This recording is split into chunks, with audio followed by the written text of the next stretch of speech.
Hello बच्चे, कैसे हैं? उम्मीद है बहुत अच्छे होंगे आप लोग। आज हम फिर आप लोगों के सामने आए हैं एक नए टॉपिक के साथ, रिप्रोडक्टिव हेल्थ। यह एक्सरसाइज आप लोगों के लिए बहुत ही महत्वपूर्ण है। इस ऑब्जेक्टिव पे आप लोग ध्यान दें। चलिए, तो समय ना बर्बाद करते हुए हम आपको समझाते हैं। तो पहला क्वेश्चन, भारत में परिवार नियोजन कार्यक्रम कब प्रारंभ हुआ? 1951 में, 1960 में, 1970 में, 1980 में? तो इसका सही जवाब है 1951 ईस्वी में परिवार नियोजन कार्यक्रम को भारत में प्रारंभ किया गया था। जनसंख्या अधिक होने से क्या होता है? तो जनसंख्या अधिक होने से प्रति व्यक्ति की आय कम हो जाएगा, प्रति व्यक्ति की आय ज्यादा हो जाएगा, जनसाधारण का स्वास्थ्य अच्छा हो जाएगा, इनमें सभी। तो बच्चों, एक बात याद रखिए, जब जनसंख्या बढ़ता है तो लोगों का इनकम पर असर पड़ता है, अर्थात प्रति व्यक्ति की आय कम हो जाएगा। आंसर हो जाएगा आपका क्या? क, प्रति व्यक्ति की आय कम हो जाएगा। नेक्स्ट, संतानोत्पत्ति नियंत्रण के क्या उपाय हैं? तो आपका ऑप्शन दिया हुआ है हार्मोनल विधियां, प्राकृतिक विधियां, यांत्रिक विधियां, इनमें से सभी। तो देखिए, हार्मोनल विधियां में आता है प्रोजेस्टेरोन हार्मोन, जिसकी मात्रा बढ़ाने से क्या होता है? ओव्यूलेशन नहीं होता है, मेंस्ट्रुअल साइकिल पर भी असर पड़ता है। तो इसलिए इसका सबसे पहला उपाय है हार्मोनल विधियां। दूसरा, प्राकृतिक विधियां। ये बहुत ही सदियों पुराना चले आ रही है यह प्रथा, और प्राकृतिक विधियों से जो है क्या होता है, इसमें नियंत्रण किया जा सकता है। दूसरा है यांत्रिक विधियां। यांत्रिक विधियों को हम लोग क्या कहते हैं? मैकेनिकल मेथड भी कहते हैं। इसमें कुछ बाहरी प्रयोग किया जाता है, जैसे फीमेल में डायफ्राम का यूज किया जाता है, कॉपर टी का यूज किया जाता है, और फिर क्या कहते हैं, पुरुषों में जो है निरोध का प्रयोग किया जाता है। तो इसमें आपका आंसर हो जाएगा इनमें से सभी। नेक्स्ट क्वेश्चन है, सीधे शुक्राणु को अंडाणु से सम्मिलित करने की क्रिया को क्या कहते हैं? तो ऑप्शन है इंट्रायूटेराइन ट्रांसफर, भ्रूण स्थानांतरण, अंतःकोशिकीय शुक्राणु निक्षेपण, अंतःडिंब वाहिनी स्थानांतरण। तो इसमें अंतःकोशिकीय शुक्राणु निक्षेपण होगा, क्योंकि इस विधि में क्या किया जाता है कि फीमेल गेमिट ओवा में डायरेक्ट एक स्पर्म, सिंगल स्पर्म को लेकर के इंजेक्ट करा करके फ्यूजन किया जाता है। ठीक है। नेक्स्ट सवाल है आपका, इनमें कौन यौन संचारित रोग है? ऑप्शन है गोनोरिया, यूरिथ्रेटाइस, एड्स, इनमें से सभी। तो गोनोरिया, यूरिथ्रेटाइस और एड्स, यह तीनों ही आपका यौन संचारित रोग में आता है। अर्थात अगर किसी एक पार्टनर को यह रोग होता है तो यह रोग जो है दूसरे पार्टनर को भी होने की संभावना 100% रहता है। ठीक है। चलिए, इसके बाद है एमनियोसेंटेसिस। क्या है? यह एक विधि है एमनियोसेंटेसिस। कौन सी विधि है? इस विधि में क्या होता है? ऑप्शन, बच्चे में आवश्यक एमिनो अम्ल ज्ञात करने के लिए? जी नहीं, इसे एमिनो एसिड से कोई मतलब नहीं है। दूसरा, एम्ब्रायो में असमानताओं को देखने के लिए? कोई मतलब नहीं। भ्रूण का उत्क्रमणीय लिंग। इसके बाद है भ्रूण को पोषण प्रदान करने के लिए। तो बच्चों, इसमें होगा एमनियोसेंथेसिस एक ऐसी विधि है जिसमें भ्रूण का उत्क्रमणीय लिंग की जांच की जाती है, और इसमें जेनेटिकल रोग का भी जांच की जाती है। तो आपका ऑप्शन हो जाएगा भ्रूण का उत्क्रमणीय लिंग। नेक्स्ट, निम्न में से कौन सी जन्म नियंत्रण युक्ति स्त्री द्वारा प्रयोग की जाती है? तो इसमें आपका डायफ्राम, मुखगोली, निरोध, कॉपर टी। तो देखिए, कॉपर टी, मुखी गोली और डायफ्राम ये तीनों फीमेल के लिए बना है, लेकिन निरोध जो है यह पुरुषों के लिए बना है। तो यहाँ पर सवाल है, निम्न में से कौन सी जन्म नियंत्रण युक्ति स्त्रियों द्वारा प्रयोग नहीं की जाती है?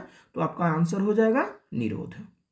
नेक्स्ट है, निम्न में से कौन सी जन्म नियंत्रण युक्ति स्त्री द्वारा प्रयोग नहीं की जाती है? तो देखिए, डायफ्राम, मुखी गोली, निरोध और कॉपर टी। ये सवाल का जवाब दोबारा लगता है प्रिंट हो गया है, इसमें जवाब आपका हो जाएगा निरोध। ठीक है। तो चलिए फिर नेक्स्ट क्वेश्चन देखते हैं। नेक्स्ट सवाल है आप लोगों का, प्रखनली शिशु के संबंध में सत्य है। ऑप्शन मादा के जननांगों में निषेचन तथा प्रखनली में वृद्धि, जन्म पूर्व शिशु को इंक्यूबेटर में रखना, जननांगों से बाहर निषेचन तथा गर्भाशय में परिवर्धन, निषेचन तथा परिवर्धन गर्भाशय के बाहर। तो बच्चों, प्रखनली शिशु जिसे हम टेस्ट ट्यूब बेबी के नाम से भी जानते हैं, इसमें फीमेल के मादा शरीर जो है उसके बाहर में निषेचन की क्रिया कराई जाती है, लेकिन जो एम्ब्रायो जो भ्रूण बनता है उसका डेवलपमेंट यूटेरस अर्थात गर्भाशय में होता है। तो आपका आंसर होगा जननांगों से बाहर निषेचन तथा गर्भाशय में परिवर्धन। नेक्स्ट, जन्म पूर्व भ्रूण को जांचने की विधि का नाम क्या है? लिप्रोस्कोपी, एमनियोसेंटेसिस, वीर्य सेवन, कोइटिस इंटरप्ट्स। तो आपका आंसर हो जाएगा एमनियोसेंटेसिस। अभी हम लोगों ने 8 नंबर के क्वेश्चन में इसे पढ़ा भी। नेक्स्ट, प्रखनली शिशु एक तकनीकी है जिसमें क्या होता है? अभी 9 नंबर में हम लोगों ने जाना कि प्रखनली शिशु के लिए क्या होता है कि फीमेल बॉडी के बाहर फर्टिलाइजेशन निषेचन की क्रिया होती है और उसके बाद उसे यूटेरस में क्या किया जाता है? रोपित कर दिया जाता है। तो अर्थात इसमें अंडाणु लेकर फिर इसे निषेचित कराकर रोपित किया जाता है। तो आपका आंसर हो जाएगा ख। ठीक है। और यह ऐसी महिलाओं के साथ में इसका प्रयोग होता है जिस महिलाओं का यूटेरस में किसी भी प्रकार का कोई प्रॉब्लम हो जाती है अथवा उसका फेलोपियन ट्यूब क्या हो जाता है, किसी न किसी कारणवश क्लोज हो जाता है, बंद हो जाता है। तो ऐसी महिलाओं के लिए जो है टेस्ट ट्यूब बेबी का ही प्रयोग कर उसे मां बनने का सपना को पूरा किया जाता है। नेक्स्ट सवाल है फिर, गर्भ निरोधक पुटिका में प्रोजेस्टेरॉन अंडोत्सर्ग को रोकता है, एस्ट्रोजन का दमन करता है, युग्मनज को एंडोमेट्रियम में व्यवस्थित होने को रोकता है, ये सभी। तो गर्भ निरोधक पुटिका में प्रोजेस्टेरॉन क्या करता है? अंडोत्सर्ग को रोकता है, अर्थात मेंस्ट्रुअल साइकिल होने के लिए ही नहीं देता है। ठीक है। चलिए नेक्स्ट, जन्म नियंत्रण की एक विधि है। तो जन्म नियंत्रण की विधि है यहाँ पर GIFT, HJF, IVFT और लास्ट में IUDS। तो IUD जो है इसका फुल फॉर्म होता है इंट्रा यूटेरिन डिवाइस। तो इंट्रा यूटेरिन डिवाइस ही इसका सही आंसर होगा, क्योंकि इंट्रा यूटेरिन डिवाइस के अंतर्गत में ही कॉपर्टी, डायफ्राम आदि का प्रयोग किया जाता है महिलाओं के लिए। ठीक है ना। फिर कौन सी तकनीकी पुरुषों से संबंधित है? मुखी गोली, कोई मतलब नहीं। ट्यूबेक्टोमी, वाशेक्टोमी, इनमें से कोई नहीं। तो प्यारे बच्चों, आप लोगों को एक बात याद रखना है, महिलाओं में होता है फेलोपियन ट्यूब रिप्रोडक्टिव ऑर्गन के सिस्टम में। तो फेलोपियन ट्यूब अर्थात ट्यूबेक्टोमी, और पुरुषों में होता है वास डिफरेंट। ठीक है ना। तो वास डिफरेंट से होता है वैशेक्टोमी। तो इसको ध्यान में रखना है, फेलोपियन ट्यूब से ट्यूबेक्टोमी और वास डिफरेंस से वाइशेक्टोमी। ठीक है ना। तो जब पुरुषों में फेलोपियन ट्यूब पाई जाती है तो इसीलिए पुरुषों में ही वैशेक्टोमी की प्रोसेस को की जाती है, इसमें वास डिफरेंस को कट करके बांध दिया जाता है। तो कौन सी तकनीकी पुरुषों से संबंधित है? तो हो जाएगा आपका सही आंसर वैशेक्टोमी। नेक्स्ट, कॉपर टी रोकता है। तो कॉपर टी जो है यह फीमेल गेमेट ओवा को शुक्राणु के साथ, स्पर्म के साथ निषेचन को रोकने का काम करता है, क्योंकि यही आपका है इंट्रायूटेरिन डिवाइस। नेक्स्ट, जन्म नियंत्रण की सर्वाधिक उपयुक्त विधि है। तो देखिए, जन्म नियंत्रण में गर्भपात कराना, अर्थात यह हुआ कि भ्रूण में पल रहे हुए को मार देना, गर्भ में पल रहे बच्चे को मारना। दूसरा है मुख्य गोली, यानी कि आप बाहर से प्रोजेस्टेरॉन हार्मोन को ले रहे हैं। इसके बाद है वीर्यसेचन, तो ये भी नहीं है। लास्ट में बंध्याकरण, अर्थात यही होता है आपका जिसको आप परमानेंट सोल्यूशन के लिए ऑपरेशन कह सकते हैं। महिलाओं में ट्यूबेक्टोमी और पुरुषों में वैशेक्टोमी होता है। ठीक है ना। तो अर्थात जन्म नियंत्रण की सर्वाधिक उपयुक्त विधि क्या हो जाएगा आपका? बंध्याकरण। सवाल इसमें आता है स्तनपान अनावर्त, लैक्टेशन एमनोरिया। तो यह संबंधित है किससे? पहला है गर्भ निरोध की अस्थायी विधि, आवर्त का अभाव, गर्भ निरोध की अस्थायी विधि, एक यौन संचारित रोग। तो स्तनपान अनावर्त जो है यह गर्भ निरोधन की एक अस्थायी विधि होती है। ठीक है, चलिए नेक्स्ट, RU486 यह एक मेडिसिन है। यह मेडिसिन जो है किसके लिए दिया जाता है? यह मेडिसिन एक गर्भपात कारक के रूप में दिया जाता है, अनचाहे गर्भ को समाप्त करने के लिए। इसके बाद केंद्रीय औषधि अनुसंधान संस्थान द्वारा कौन सी गर्भ निरोधक गोली तैयार की गई थी? तो चलिए, यह जो है गवर्नमेंट के द्वारा यह मेडिसिन को तैयार किया गया था, और इसके अंतर्गत में सबसे पहला जो मेडिसिन को तैयार किया गया था वो आपका सहेली है। ठीक है ना, यानी केंद्रीय औषधि अनुसंधान संस्थान के द्वारा जो गर्भ निरोधक गोली को तैयार किया गया था वो आपका हो जाता है सहेली। ठीक है, चलिए उसके बाद देखते हैं, निम्नलिखित में कौन सी जन्म नियंत्रण की प्राकृतिक विधि नहीं है? अर्थात देखिए, एक है वायस्खलन, आवधिक संयम, इसके बाद है वैशेक्टोमी, स्तनपान अनावर्त। तो इसमें देखिए वैशेक्टोमी जो आता है ये तो हो गया आपका ऑपरेशन, सर्जिकल प्रोसेस है ये, तो यह जो है आपका प्राकृतिक विधि के अंतर्गत में नहीं आता, क्योंकि आपका इसमें क्या होता है, फैलोपियन ट्यूब को कट करके बांध दिया जाए, सॉरी इसमें भाज डिफरेंस जो होता है पुरुषों में, उस भाज डिफरेंस को कट करके बांध दिया जाता है, और पुरुषों में जब भाज डिफरेंस को कट करके बांधा जाता है तो उसी प्रोसेस को कहा जाता है वैशेक्टोमी। नेक्स्ट सवाल है इसमें, निम्न में से कौन रेट्रोवायरस द्वारा उत्पन्न होता है? तो HIV वायरस रेट्रोवायरस कहलाता है, अर्थात एड्स डिजीज जो होता है वह रेट्रोवायरस के द्वारा होता है। मानव जनसंख्या वृद्धि, अर्थात मानव जनसंख्या की वृद्धि किस तरह से होती है? तो ये लॉग प्रोसेस के द्वारा जो है मानव जनसंख्या की वृद्धि होती है। ठीक है, चलिए आगे बढ़ते हैं।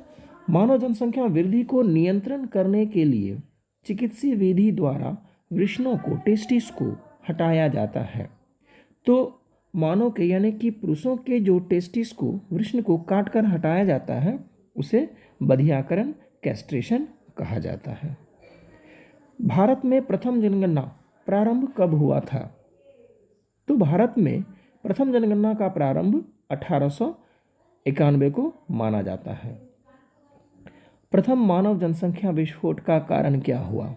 तो देखिए, जनसंख्या विस्फोट का सबसे मुख्य कारण जो है वह है कृषि, क्योंकि जब कृषि का खोज हुआ, लोग कृषि पर निर्भर करना प्रारंभ किए, तो तभी जाकर के क्या हुआ, पॉपुलेशन जो है काफ़ी अधिक एक जगह स्थिर हो गया, एक जगह जमा हो गया। लोग किसी एक निश्चित स्थान पर जो है वह अपना जमाव को, अपना डेरा को डालना प्रारंभ किया, जिसे प्रथम मानव जनसंख्या विस्फोट के नाम से जाना जाता है। तो इसका कारण है कृषि।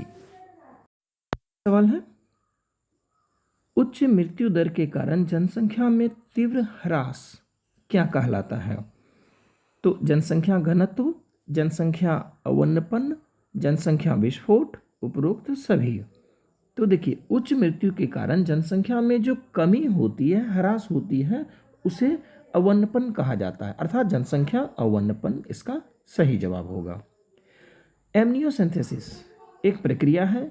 ये कौन सी प्रक्रिया है एमनियोसिंथेसिस? तो एमनियोसिंथेसिस प्रक्रिया के द्वारा यूटेरस में, गर्भ में पल रहे एम्ब्रायो का, भ्रूण का क्या किया जाता है, उसके आनुवांशिकी का जांच की जाती है। उसमें होने वाले किसी भी प्रकार का अगर आनुवांशिकी रोग उत्पन्न हो तो इसकी जांच जो है एमनियोसिंथेसिस प्रोसेस के द्वारा ही किया जाता है। इसलिए सही जवाब होगा भ्रूण में आनुवांशिक विकास ज्ञात करना।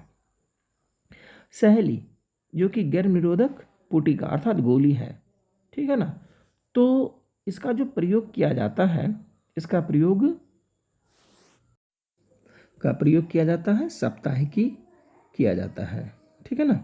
निम्न में से किससे जनन स्वास्थ्य संबंधित है?